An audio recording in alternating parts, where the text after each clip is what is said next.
नमस्कार, स्वागत है आपका इस बुलेटिन में। मैं हूं आपके साथ ललित। 23 की तकरार किसकी सरकार। जी हां, हम बात कर रहे हैं मध्य प्रदेश छत्तीसगढ़ के विधानसभा चुनाव 2023 की। तो इस बेहद ही खास चुनावी कार्यक्रम में आपको मध्य प्रदेश और छत्तीसगढ़ सियासत का हर वो पहलू नजर आएगा जो आपको जानना बेहद जरूरी है, क्योंकि आप ही तो कहते हैं चुनाव का मतलब बंसल न्यूज। तो आइए शुरू करते हैं 23 की तकरार किसकी सरकार।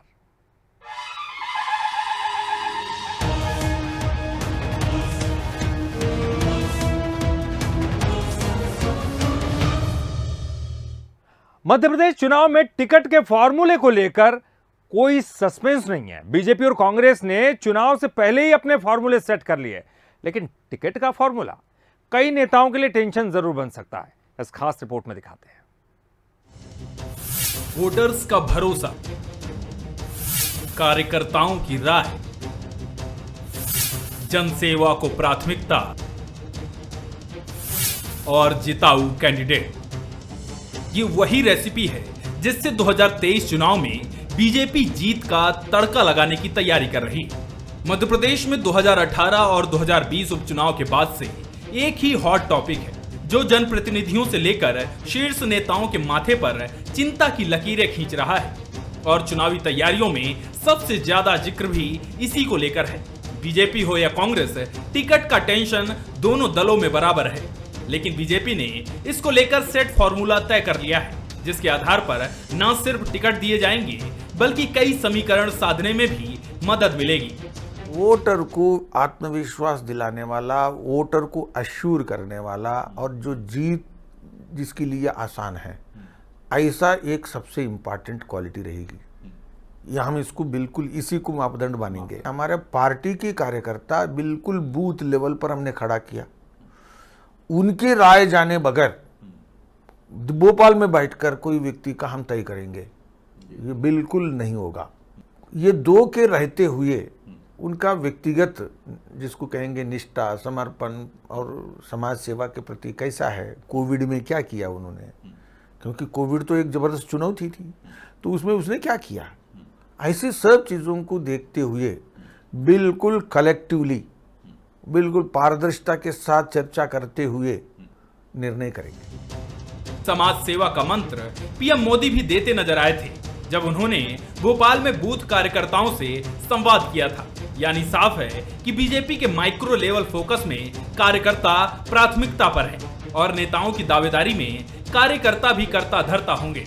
बीजेपी की तैयारी माइक्रो लेवल की है, तो वहीं कांग्रेस भी हर डिटेल पर काम कर रही है। कई दावेदार की भीड़ में कांग्रेस अपने सर्वे और उम्मीदवार के जनता से कनेक्शन को सबसे बड़ा पैमाना मान रही है। हमारा एक बहुत सीधा रास्ता है कि हम हमारे जिले से नीचे से नाम आते हैं, उसके बाद प्रदेश इलेक्शन कमेटी है, स्क्रीनिंग कमेटी है, सेंट्रल इलेक्शन कमेटी है, उसके बाद चीज़ें तय होती हैं। प्रक्रिया पूरी हुई है और को बहुत ज़्यादा पहले नहीं हुआ, थोड़ा सा पहले हुआ।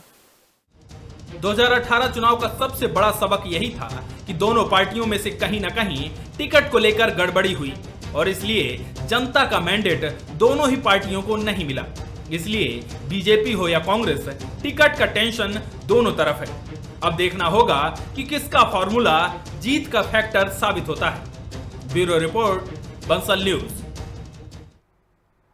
टिकटों के दावेदारों की कांग्रेस दफ्तर में लंबी कतार लगी है।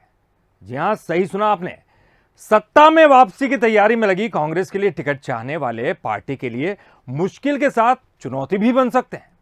आजकल जो पार्टी दफ्तर में कतारें लग रही हैं, शायद यही बता रही है। टिकट वालों की कतार, एक अनार 100 बीमार, किसका होगा बेड़ा पार। मध्य प्रदेश में विधानसभा चुनाव में अभी थोड़ा वक्त है, लेकिन टिकट वाले अभी से चक्कर लगाना शुरू कर दिए हैं। पार्टी दफ्तर में बाहर भीतर हर जगह अपना बायोडेटा लिए कार्यकर्ता मिल जाएंगे। कई तो अपने समर्थकों के साथ पहुंच रहे हैं और अपने पुराने अनुभव, जनता से मिलने वाले समर्थन का दावा कर टिकट के इंतजार में हैं। मध्य प्रदेश में चुनाव होना है, जाहिर है चुनाव आते हैं तो तमाम सारे लोग इस समय टिकट के लिए आते हैं। अब टिकट किसे देना है ये पार्टी का अंदरूनी मामला होता है, लेकिन आप ये कतार देखिएगा, पूरे दोनों तरफ जो लोग बैठे हुए हैं बड़ी तादाद में, और ये सब लोग कहीं ना कहीं से टिकट लेने पहुंचे हैं। मल्हारगढ़ विधानसभा 225। हाँ, इस बार टिकट चाह रहे हैं। मिलेगी, निश्चित मिलेगी। मैं बड़वानी जिले से हूँ, पानसेमल विधानसभा से विधायक हूँ। तो अभी फिर से तैयार? हाँ, मैं तैयारी पूरी मेरी है और सबका आशीर्वाद रहेगा तो फिर से विधायक बन के आऊँगी, ये मेरा लक्ष्य है। पिछली बार कितने वोटों से जीती? मैं 26,000 से जीती हूँ। लगातार हम लगे हैं और पूरे क्षेत्र को अच्छा बनाए हैं, मतदाता हमारे पक्ष में है। मैं सिंगरौली विधानसभा से चाह रही हूँ। सिंगरौली क्षेत्र जो है पावर हब है, एनटीपीसी एनसीएल है, पूरा औद्योगिक क्षेत्र है। सन 1994 से जिला पंचायत अध्यक्ष के रूप में, फिर जिला पंचायत सदस्य के रूप में, पार्षद के रूप में, अपेक्स बैंक के डायरेक्टर के रूप में मैंने काम किया है। श्री प्रेम सिंह जी पूर्व मंत्री के बेटे काफ़ी बड़े लोग हैं। शिवेंद्र बहादुर सिंह दादा को मैं 11,000 मतों से हराई थी और दोबारा भी मैं फिर चुन के आई। तो अगर पार्टी आजमाइश करती है तो मेरे ख्याल से ऐसे आजमाइश में हम लोग खरे उतरेंगे और सर्वे हो रहा है। पार्टी के पास आ रहे बायोडेटा में हर बात का जिक्र है। कई दावेदार तो अपने कामों की पूरी पुस्तक तैयार कर दिए हैं। कुछ ने वरिष्ठ नेताओं के साथ फोटो लगाकर अपनी सक्रियता दिखाई है। हालांकि पार्टी का कहना है कि ये कांग्रेस की बढ़ती लोकप्रियता का प्रतीक है।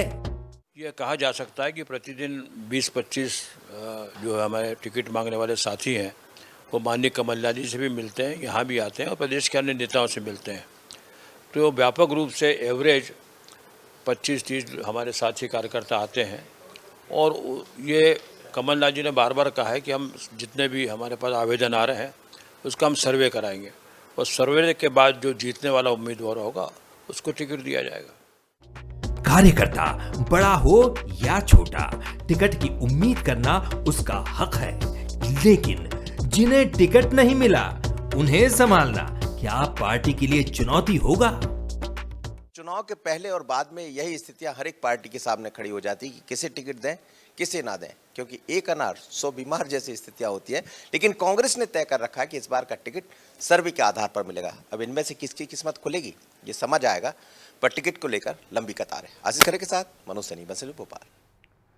2023 का विधानसभा चुनाव भगवामय होने जा रहा है। कांग्रेस भी बीजेपी के हिंदुत्व की राह पर आगे बढ़ते हुए चुनाव लड़ने की तैयारी कर रही है। कांग्रेस ने बजरंगबली के नाम पर माहौल बनाने के बाद अब अपने वचन पत्र को भगवा रंग में रंगने का फैसला कर लिया है और कांग्रेस को उम्मीद भी है कि इसका बड़ा फायदा चुनाव में जरूर मिलेगा। इधर बीजेपी कांग्रेस के इस हिंदुत्व एजेंडे को चुनावी स्टंट बता रही है। मध्य प्रदेश का विधानसभा चुनाव फिर राम भरोसे होने जा रहा है। कांग्रेस की तैयारी देखकर ये अंदाजा लगाना मुश्किल भी नहीं है। कांग्रेस सत्ता में वापसी के लिए अपने वचन पत्र को भगवा रंग से रंगने जा रही है। कांग्रेस को लगता है कि अगर हिंदू वोटर्स को रिझा लिया तो जीत पक्की है। वचन पत्र भगवामय। कांग्रेस वचन पत्र में राम वन गमन पथ कॉरिडोर, महाकालेश्वर महेश्वर ओमकारेश्वर के बीच ओम सर्किट का निर्माण, नर्मदा परिक्रमा कॉरिडोर, ओरछा के राम राजा मंदिर का विस्तार, मध्य प्रदेश को धार्मिक स्टेट बनाने की योजना। कांग्रेस नेता मानते हैं कि 2020 में सरकार गिर जाने की वजह से ऐसे कई वादे अधूरे रह गए जिन्हें सत्ता में लौटते ही कांग्रेस हर हाल में पूरा करेगी। महाकाल लोक के लिए 300 करोड़ रुपए हमने दिए थे कि महाकाल का सौंदर्यीकरण हो, वहाँ लोगों की आस्थाएं और प्रबल हों, सिंहस्थ क्षेत्र विकसित हो। उसी तरह ओंकारेश्वर जी के लिए 160 करोड़ रुपए हम लोगों ने दिया और ये तो हम शुरू से कहते आ रहे हैं कि 5 साल की हमारी सरकार 2023 में बनेगी और रहेगी।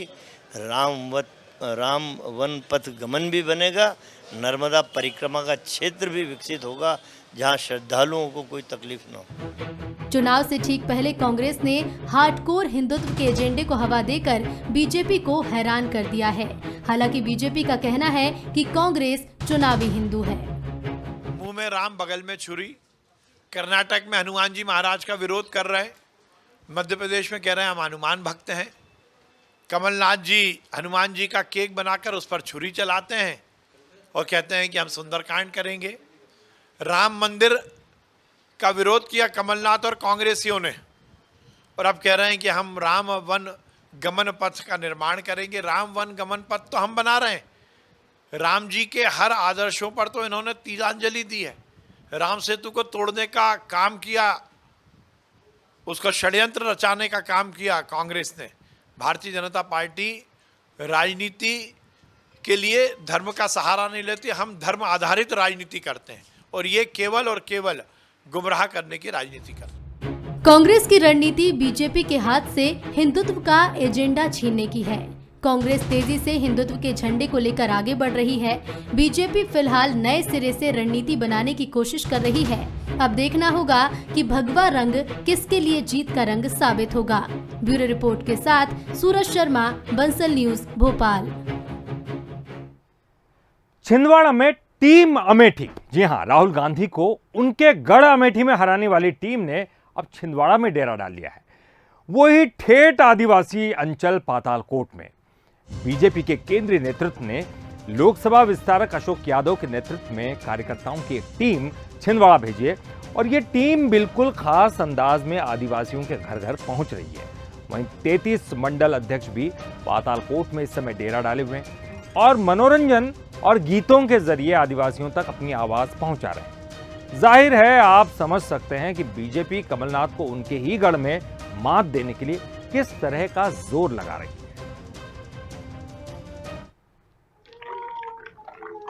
तो छिंदवाड़ा को इस बार मुक्ति दिलानी है, तो अशोक यादव जी भी तो पूरी तन्मयता के साथ भिड़े हैं, क्योंकि 42 साल हो गए, 200 साल अंग्रेजों ने राज किया, वैसे ही छिंदवाड़ा गुलाम जैसा लग रहा है। और इस गुलामी को दूर करने के लिए इस बार पूरी भारतीय जनता पार्टी ने कमर कस ली है, और अशोक यादव के आने से उत्साह डबल हो गया है, क्योंकि वो पूरी तरह लगे रहते हैं और एक एक कार्यकर्ताओं से मिलते हैं, एक एक कार्यकर्ताओं से बात करते हैं।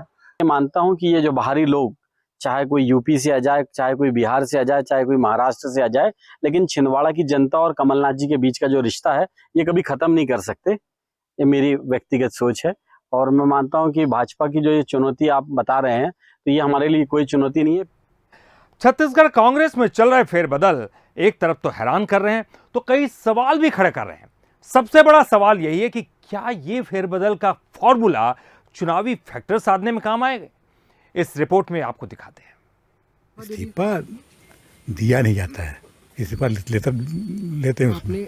छत्तीसगढ़ कांग्रेस में हो रही उठापटक चौंकाने वाली है, तो साथ ही दिलचस्प भी होती जा रही है।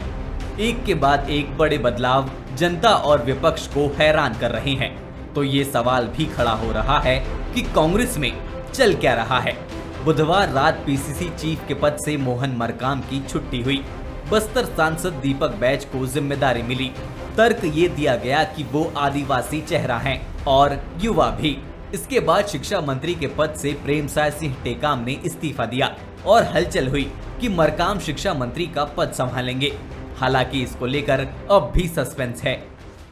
इस्तीफा दिया नहीं जाता है, इस्तीफा लेते हैं उसमें। मंत्रिमंडल किसी को रखना और किसी को नहीं रखना ये मुख्यमंत्री के विवेकाधिकार पर निर्भर करता है, और मुख्यमंत्री के तो पूरा मुख्यमंत्री होते हैं, और मंत्रिमंडल में किसको जगह कहाँ देना है तो उनके एक प्रसाद होता है, वो जब चाहे तो उसको ले सकते हैं। क्योंकि मेरा कार्यकाल 3 साल का था, 3 साल का कार्यकाल पूरा हो गया था, 1 साल अतिरिक्त मैंने काम किया, 4 साल किया। एक विकल्प के रूप में बस्तर के ऊर्जावान सांसद दीपक बैज साहब को मिली है। हम उनको बहुत बहुत बधाई, शुभकामनाएं देते हैं। आगे सरकार में माननीय मुख्यमंत्री जी विश्वास करेंगे तो माननीय मुख्यमंत्री जी के विश्वास पर खरा उतरने का प्रयास करूंगा। पहले टीएस सिंहदेव, फिर मरकाम, फिर दीपक बैज और अब प्रेमसाय सिंह टेकाम। कांग्रेस में चल रहे फेरबदल को बीजेपी महज गुटबाजी और खींचतान का नतीजा बता रही है। पूर्व सीएम रमन सिंह इसे पहले की ही तरह झुनझुना बताते नजर आए, तो सीएम भूपेश ने भी उन्हें अपना घर संभालने की सलाह दे दी। अब ये है कि प्रदेश अध्यक्ष से हटाया गया और एक नए अध्यक्ष बनाया गया, तो इसको कंपनसेट करने के लिए कुछ न कुछ करना था, इसलिए 100 दिन के लिए मंत्री बना दिया। झुनझुना इसको बड़ा वाला पकड़ा दिया। रमन सिंह जी अब अपनी देखें, अपनी पार्टी के बारे में देखें, वहाँ उनकी स्थिति क्या है वो देख लें। उनके सीनियर जो उनके साथ जो मिनिस्टर रहे, बृजमोहन अग्रवाल जी, अजय चंद्राकर जी, प्रेम प्रकाश पांडे जी, उनकी स्थिति क्या है वो पहले देख ले। उनका हित तो साथ ले, उनको तो मान सम्मान दे ले।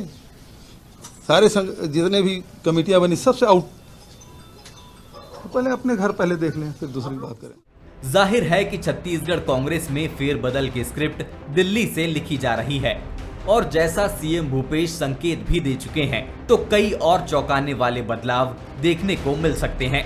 लेकिन क्या चंद महीनों के फेरबदल समीकरण साधने में बड़ा फैक्टर साबित होंगे, इस पर सभी की नजर रहेगी। Bureau report, Bansal news. पूर्व सीएम अजीत जोगी की पार्टी जेसीसीजे अब अपने अस्तित्व की लड़ाई लड़ रही है, लेकिन राजनीतिक पंडितों का मानना है कि जेसीसीजे की मौजूदगी को नकारना भी दूसरे दलों को भारी पड़ सकता है। इसमें जेसीसीजे कैसे 2023 के चुनाव में अपनी वापसी कर पार्टियों को टक्कर देगी और कांग्रेस बीजेपी के लिए मुश्किलें कैसे खड़ी करेगी, इस खास रिपोर्ट में आपको दिखाते हैं। छत्तीसगढ़ में क्षेत्रीय पार्टी के तौर पर पहचान रखने वाली जेसीसीजे बिलासपुर की सभी 8 सीटों पर खासा असर रखती है। मस्तूरी, बिल्हा, बेलतरा और कोंटा में कांग्रेस को पिछले चुनाव में हार का सामना करना पड़ा। पूर्व सीएम अजीत जोगी के निधन के बाद पार्टी हाशिए पर जरूर चली गई, लेकिन अभी भी पार्टी की जनता के बीच पकड़ को नकारना पार्टियों के लिए भारी पड़ सकता है।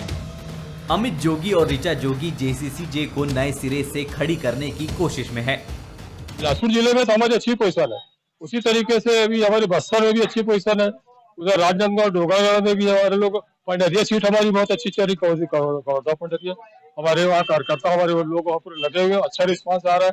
और ऐसा नहीं है कि हम लोग की हमारी पार्टी कहीं पर है, हमारी पार्टी को जो 14% वोट मिला था, निश्चित रूप से हमारा इस बार जीत की ओर अग्रसर होंगे और हमारी सीट इतनी ज्यादा जीत के आएगी कि चाबी हमारे हाथ में है।